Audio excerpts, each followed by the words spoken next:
War begins not with the first shot, but with the gathering of purpose. Before any army marches, before any strategy unfolds, there must be the quiet machinery of preparation, the logistics of intent.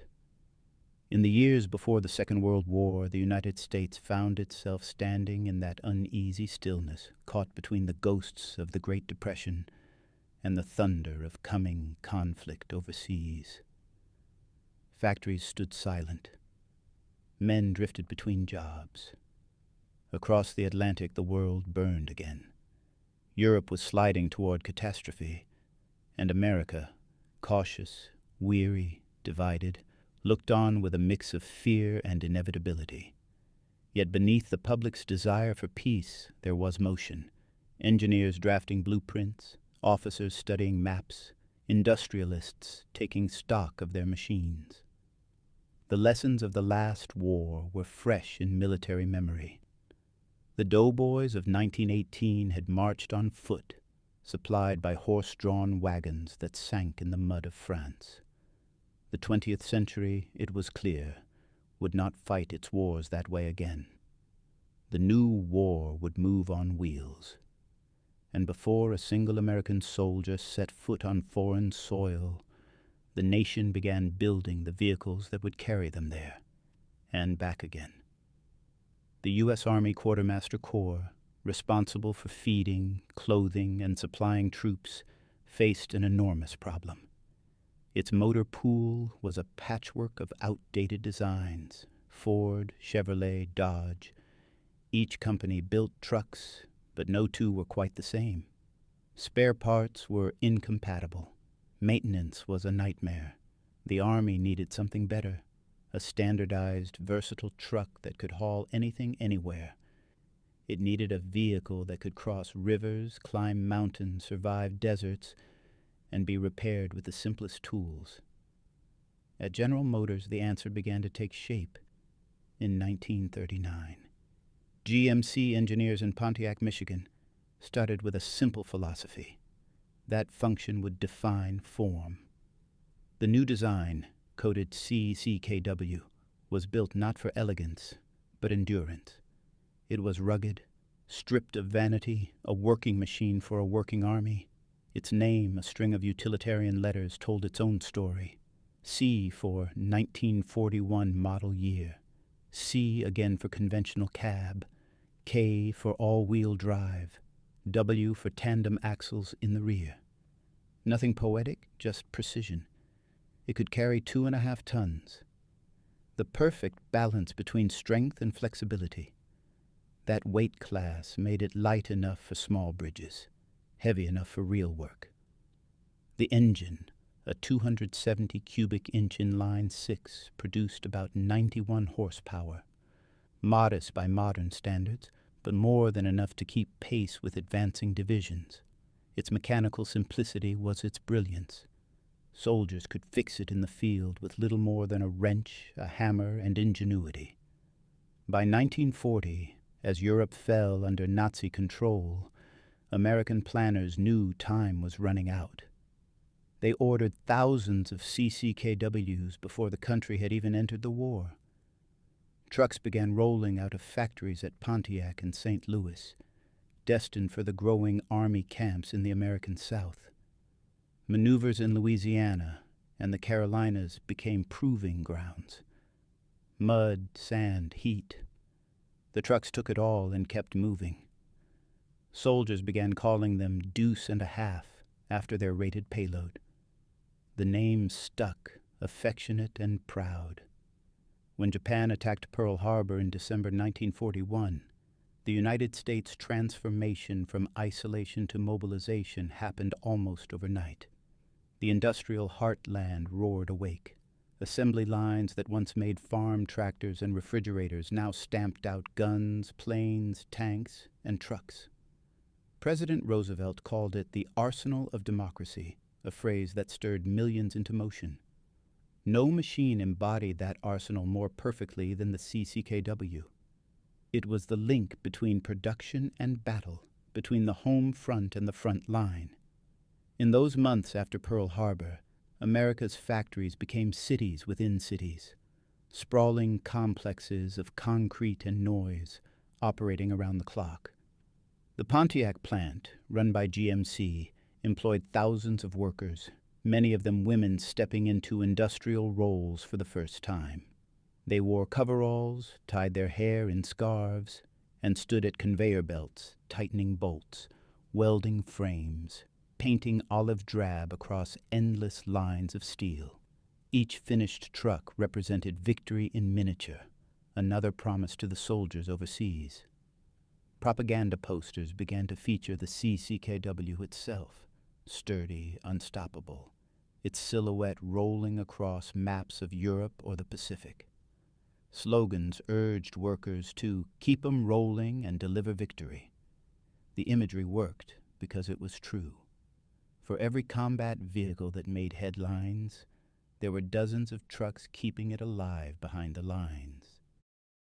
By 1943, production was staggering. GMC's factories could turn out a completed truck every 4 minutes. The parts were so standardized that a chassis made in Missouri could accept a cab built in Michigan without adjustment. Even the wooden cargo beds, often made by furniture companies repurposed for wartime contracts, could fit any frame. America had learned how to manufacture not just quantity, but uniformity. In those years, the CCKW became the lifeblood of Allied logistics.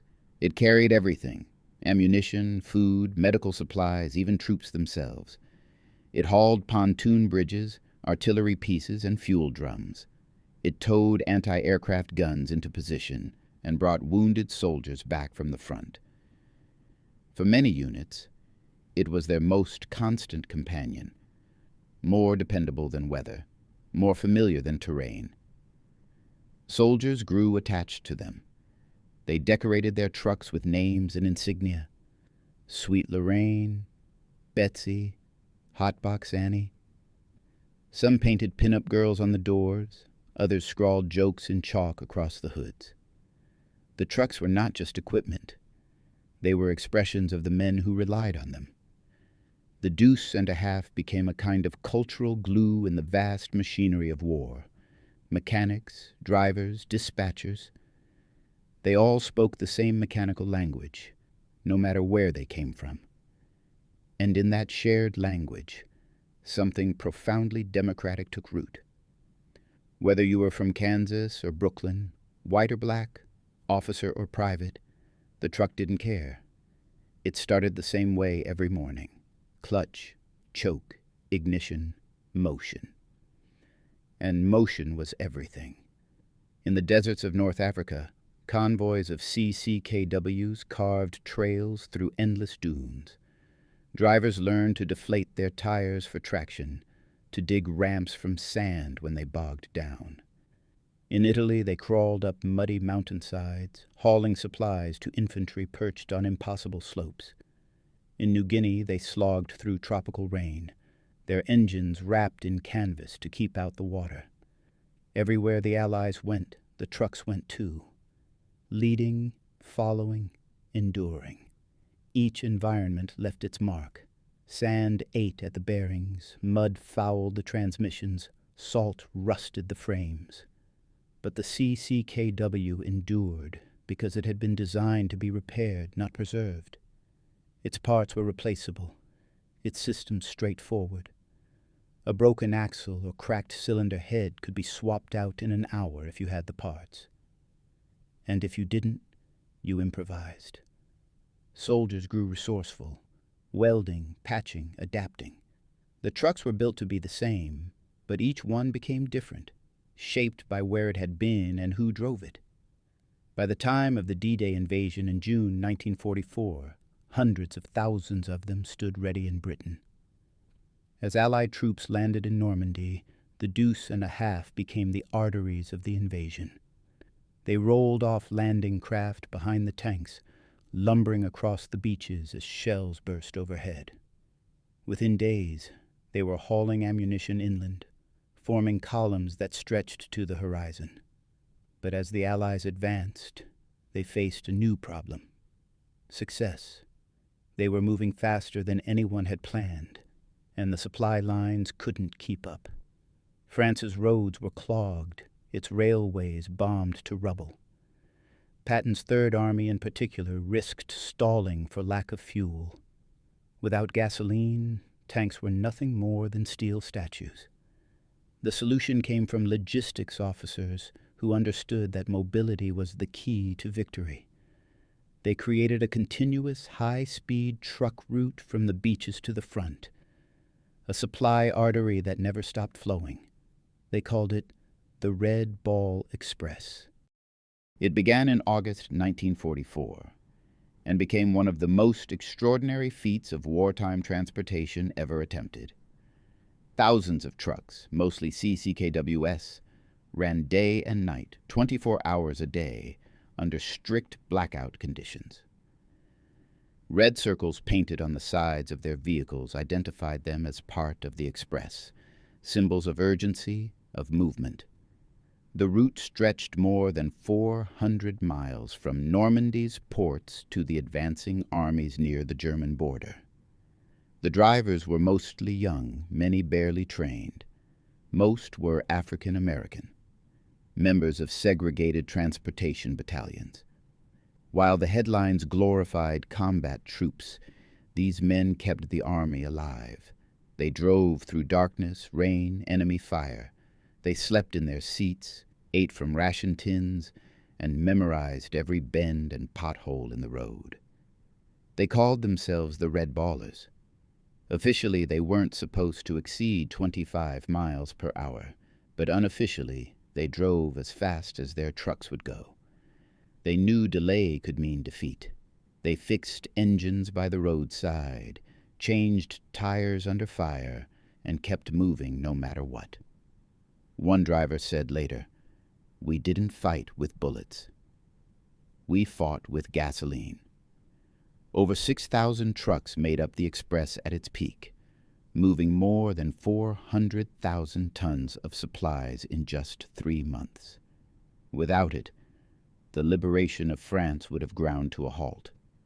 Every gallon of fuel that reached Patton's tanks had been carried there on the back of a CCKW, guided by drivers whose courage went largely unrecognized at the time. For those men, the truck was more than a machine. It was freedom in motion, proof that they could shoulder responsibility and perform under pressure. Years later, many of them spoke of the pride they felt, even amid exhaustion and danger. The Red Ball Express, once a logistical emergency, became a symbol of unity and perseverance. As autumn turned to winter, the war dragged toward its brutal climax. The trucks kept moving, through the Ardennes, through Belgium, through the snow and smoke of the Battle of the Bulge. They carried shells, rations, and blankets to soldiers freezing in the forests. The CCKW's canvas tops sagged under snow. Their engines coughed in the cold, but they did not stop. In those frozen months, they were lifelines. By 1945, the Deuce and a half had become so ubiquitous that soldiers often forgot to notice it. It was just there, like the ground underfoot, like the sky. But historians looking back would see it differently. The Allied advance, they'd say, moved not on wings or tracks, but on 6 wheels. The CCKW was the unsung hero of modern warfare, the bridge between production and victory. When victory finally came in May 1945, millions of these trucks were scattered across the globe. They had served in every climate, under every flag of the Allied cause. Some were battered beyond recognition. Others stood ready to drive another 1,000 miles. And for the first time in years, they began to roll not toward destruction, but toward rebuilding. When the guns fell silent, the CCKWs were still moving. They carried displaced families to new homes, hauled food to starving villages, and pulled the first plows through soil churned by shellfire. Across Europe, Asia, and Africa, the end of war did not mean the end of motion. For millions, Survival still depended on wheels. The United States Army found itself sitting atop a mountain of equipment. Over 500,000 of these trucks scattered from England to Burma. It was impossible to bring them all home. Many were turned over to allied nations or sold as surplus to civilians. For the first time, the olive-drab workhorse of war began a second life, one of peace. In the battered countryside of France, the same CCKWs that had thundered through combat now carried timber and brick for reconstruction. Farmers bought them cheap, removed their military markings, and filled their cargo beds with grain and hay.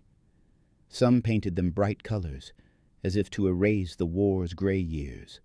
Others left them olive green, reminders of liberation. In Belgium and the Netherlands, they became public transport, buses without windows, shuttling workers to factories that were themselves built with the help of those very trucks. In Greece, they brought relief supplies to villages cut off by war. In Italy, they carried refugees from bombed-out cities to the countryside. Their engines echoed down cobbled streets where the sound of tanks had faded, but the memory had not. The Marshall Plan, America's massive program of post-war aid, relied heavily on those same vehicles. The CCKW became a symbol of a different kind of American power, not military might, but industrial benevolence. Instead of ammunition, it carried grain sacks stamped gift of the American people. Instead of troops, it carried engineers and school teachers. The truck that once fed an army now fed nations. In Norway, surplus CCKWs found new work in the forests. They were fitted with winches and log carriers, their wartime camouflage flaking under the northern sun. In France, they pulled trailers full of wine barrels during harvest season, a quiet irony, as if life itself had climbed back into the driver's seat. In North Africa, they became buses, hauling people and goods across deserts that had once seen battle. And in the Middle East, they served as the backbone of infrastructure, bridges, roads, pipelines. The Allies may have demobilized, but the CCKW kept rolling. It was more than a machine by then. It was a metaphor. Wherever it went, it carried the idea that things could be rebuilt, that motion could restore what destruction had taken. Its persistence became a quiet echo of the war's other story, that even in devastation there is usefulness. In simplicity, there is endurance. Meanwhile, back in the United States, industry was transforming once again. The same assembly lines that had produced the CCKW now turned to civilian production. Detroit, flush with wartime profits and know-how, began to flood the market with new cars, trucks, and appliances. The techniques learned during war, standardization, mass production, just-in-time delivery, became the foundation of America's post-war boom. The workers who had built the Deuce and a half did not forget what they had accomplished. For many, it had been the first time they felt part of something larger than themselves.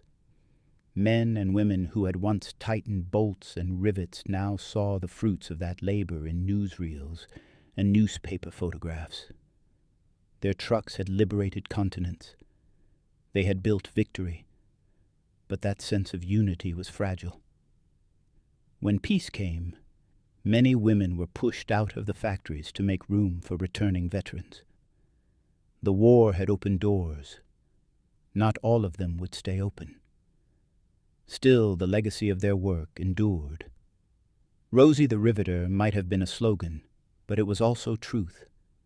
The women who built the trucks had proven beyond question that they could build anything.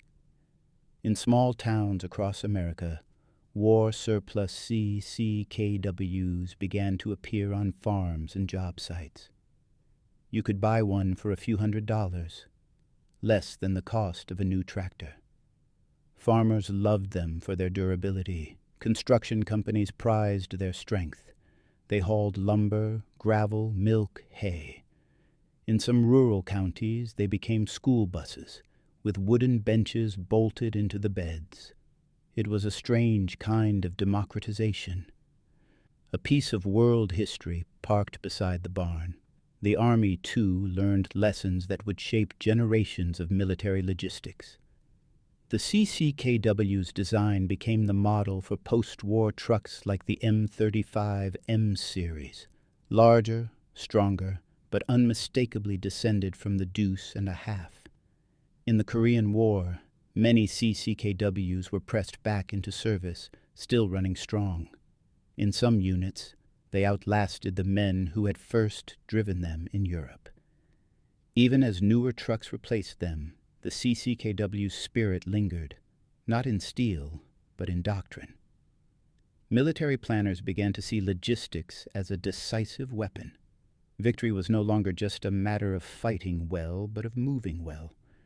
The humble truck had proven that an army's strength lay not only in its firepower, but in its reach. The United States emerged from the war with a new self-image, the great provider, the global manufacturer. The CCKW had helped create that identity. Its simplicity became an emblem of American practicality, its reliability a symbol of American promise. Wherever it went, it left behind a little of that confidence, that faith in machinery, in problem-solving, in getting the job done. Yet, for all its ubiquity, few who saw it in the post-war years realized the full scale of its impact. It had made the impossible seem routine. The roads it carved across Europe and Asia became the literal foundations of the modern world, routes that would evolve into highways and trade corridors. Its surplus engines powered irrigation pumps, sawmills, even fishing boats. Its steel frames were repurposed into cranes and trailers. It was the vehicle that refused to die, reinventing itself with every use. In time, the military stopped producing spare parts and the trucks began to disappear from daily life. But their legend grew. Collectors and veterans alike began to restore them, painting back the olive drab, replacing faded stars on the doors. Each restoration was an act of remembrance, a way to keep history alive, not in books, but in motion. By the 1970s, the CCKW had become a favorite at military vehicle rallies.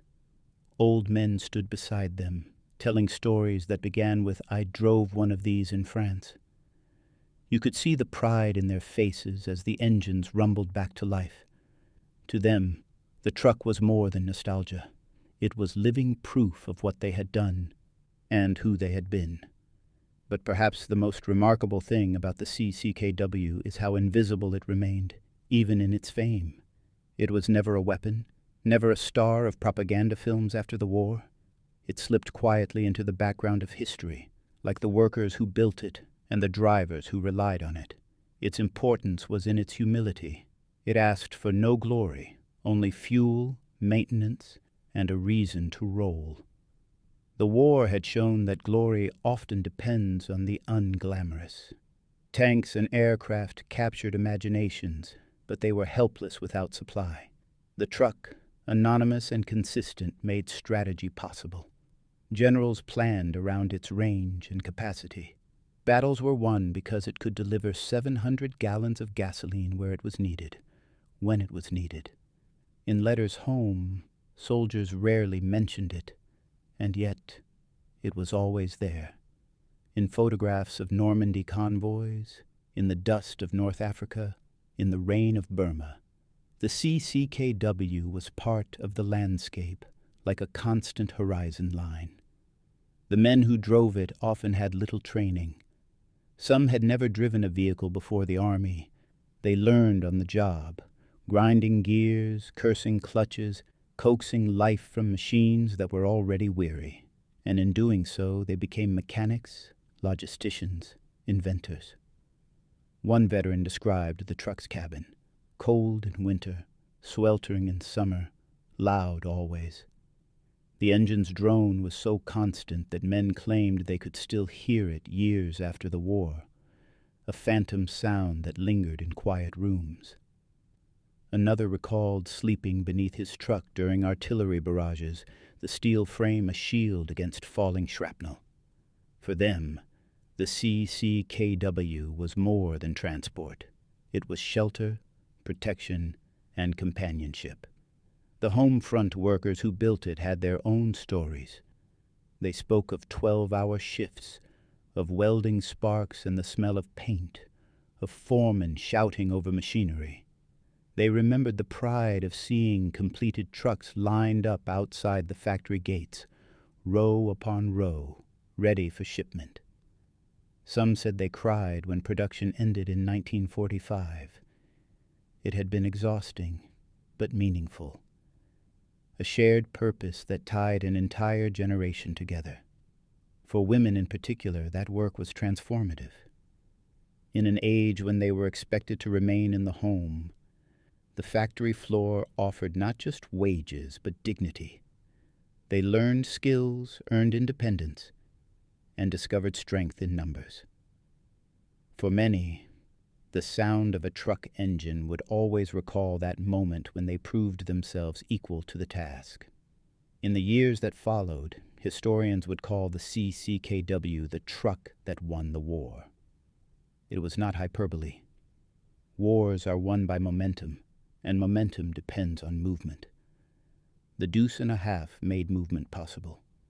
It gave the Allied armies reach, and with reach came power. Yet perhaps its truest victory was not military at all. It was human, in the way it connected millions of lives, across factories and battlefields, across oceans and decades. It was the common thread of a vast human effort, the laborer in Detroit, the driver in Normandy, the villager in France, the farmer in Iowa. Each touched the same steel, relied on the same wheels. If you trace the story of the 20th century, the rise of modern logistics, the globalization of trade, the expansion of infrastructure, you can still hear the echoes of the CCKW's tires. It taught the world how to build, how to transport, how to depend on systems that worked, because ordinary people made them work. By the middle of the 1950s, most of the original fleet had been sold, scrapped, or stored, but a few thousand still served quietly in the armies of smaller nations. You could find them in Norway's forests, in Africa's deserts, in South America's mountains. Some were fitted with new engines, others cannibalized for parts.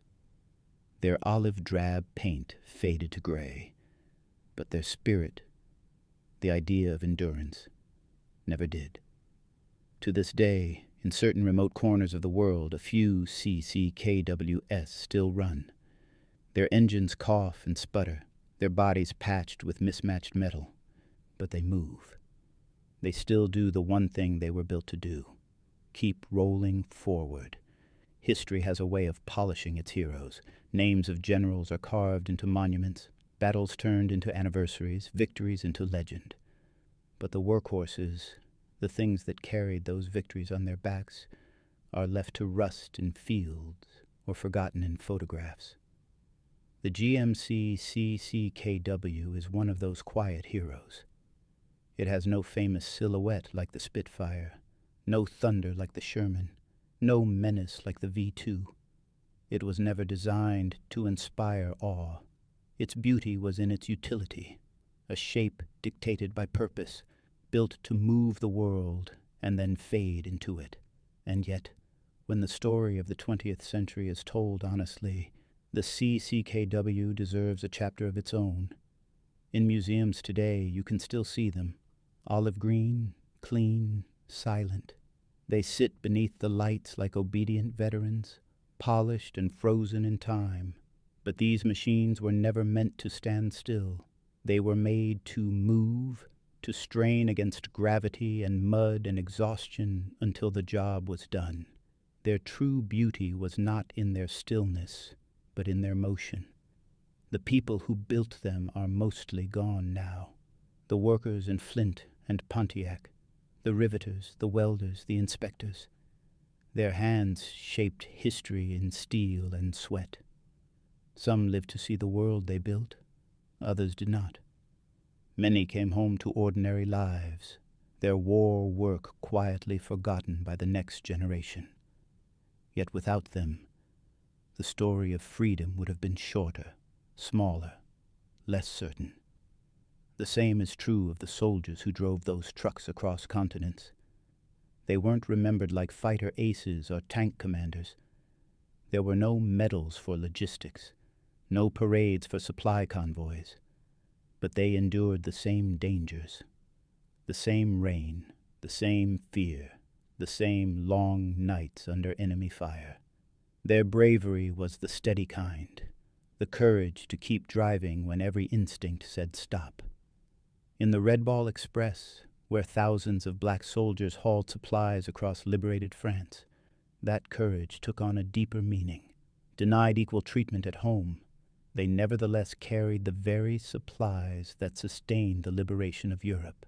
They drove through prejudice and exhaustion alike, their work both invisible and indispensable.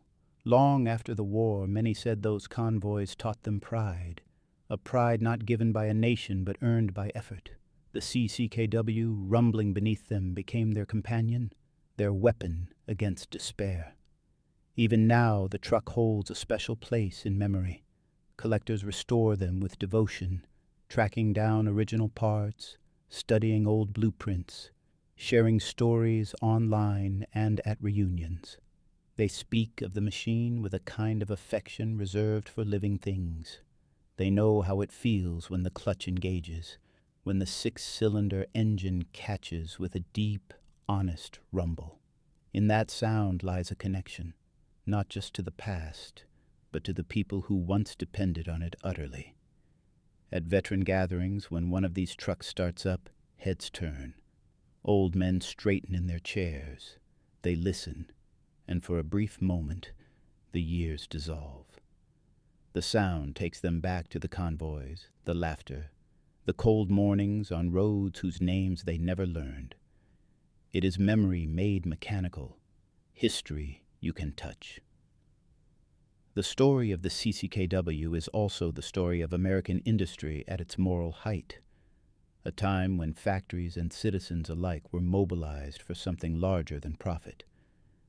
There was unity in that purpose, a sense of belonging that transcended politics and class. Steel and rubber became symbols of willpower. Each bolt tightened, each chassis finished was a statement. We can build, we can endure, we can prevail. It is easy, looking back, to romanticize that unity. The truth was more complicated. There were strikes, shortages, racial tensions, political battles over production quotas and resources. But even amid those conflicts, the machines kept rolling off the lines. The idea that a nation could organize itself around the act of creation, that belief in the factory as a fortress, was powerful, and it shaped the America that followed. From the CCKW's lineage came the trucks that built the interstate highways, that carried goods across a continent, that made suburban life possible. The logistics revolution it embodied became the backbone of modern commerce. Every box that moves on a highway today, every supply chain that feeds a city, owes something to that wartime realization. Movement is survival. For all its mechanical glory, the CCKW's most lasting contribution may have been moral. It reminded the world that cooperation between engineer and driver, between worker and soldier, between nation and ally, could accomplish what no single person could. It proved that strength isn't only measured in tons or horsepower, but in shared intent. When veterans spoke of the war years, they rarely mentioned ideology. They spoke instead of people, the buddy beside them, the sergeant who shared his last cigarette, the girl who wrote letters from home. The truck was the silent witness to all of it. It carried the laughter, the fear, the songs, the silence after shell fire. It was the stage on which ordinary people did extraordinary things. Decades after the war, A historian once asked an old logistics officer what the key to victory had been. The man thought for a long time, then smiled. "It was the truck," he said. "The trucks and the men who kept them moving. You can't fight without food, you can't eat without fuel, and you can't get either without wheels." He wasn't speaking metaphorically. He was stating the simplest, truest equation of modern war. In the years since, military technology has leapt forward. Jets, missiles, satellites, drones. But on every base, in every campaign, the lesson remains unchanged. Someone still has to drive the truck. No matter how advanced the machinery of battle becomes, it all comes down to movement, to supply, to that stubborn mechanical heartbeat that keeps armies and nations alive. The CCKW was born of necessity and perfected by repetition. Its creators didn't set out to make history. They set out to make something that worked. And maybe that's why it endures in memory. Because it represents a kind of honesty. No pretense, no excess, no vanity. Just function, forged into form. There's a kind of poetry in that simplicity. A truck is not a thing of beauty, yet the CCKW possessed a rugged grace, a sense of proportion and purpose that reflected the people who built it. It was democratic in its way. The same truck for every soldier, the same engine pulling the same weight, the same mud on every wheel. It treated generals and privates alike, because gravity and friction make no exceptions. And perhaps that is why it has lasted so long in memory. It carried not just supplies, but equality, the shared experience of hardship, of effort rewarded only by completion. It reminded a generation that work itself could be noble, that there was honor in doing the necessary thing well. In the quiet corners of history, that idea has outlived the wars that birthed it. It can be found in every construction crew rebuilding after disaster, in every convoy delivering relief, in every mechanic who refuses to give up on an old machine because it still has another mile in it. The CCKW's spirit endures wherever persistence is valued more than perfection. Somewhere in a shed or field, an old Deuce and a half waits under a tarp. Its tires are cracked, its paint faded, its frame streaked with rust. A young restorer pulls the cover back, sees the faded white star on the door, and feels a kind of reverence. He doesn't just see a machine, he sees a story. Of hands that built, of lives that depended, of a world that moved forward together. He turns the ignition, the engine coughs, then catches. A puff of smoke, a low growl, the sound of time collapsing. The truck lurches forward, slow but steady, as if awakening from a long sleep. Somewhere the past is moving again. To those who remember, the CCKW is more than steel. It is proof that ordinary work can change the course of history. That power does not always roar. Sometimes it hums. That endurance itself is a form of grace. It reminds us of what America once believed about itself, that the measure of greatness lies not in conquest, but in contribution. Not in what you destroy, but in what you build. In an age of instant everything, when patience feels like an antique, the CCKW stands as a monument to patience, to the slow, steady work that makes progress possible. Every time one of those old engines starts, the sound carries across generations. It is the echo of the assembly line and the battlefield, the whisper of hands that labored and hearts that hoped. It is the rhythm of persistence. And so the truck that won the war keeps winning, not with speed or power, but with memory. Because as long as someone remembers what it did, what it stood for, it still moves. It moves in the stories told by veterans to their grandchildren. It moves in the museums that preserve its shape. It moves in the lessons it taught about cooperation, endurance, and the quiet dignity of work. It moves in the way we still believe deep down that we can build our way out of chaos, that order and hope can be made, not just imagined. The GMC CCKW will never have the glamour of a Mustang or the fame of a Jeep, but it carried something they could not: the weight of the world's hunger, the burden of its rebuilding, the heartbeat of its progress. It was the bridge between destruction and renewal. It was, in every sense, the truck that won the war, and the peace that followed, because history isn't written only by those who fight. It's written by those who carry, who repair, who endure, and among them all the Deuce and a half stands eternal, an unheralded giant that moved the world forward one hard-earned mile at a time.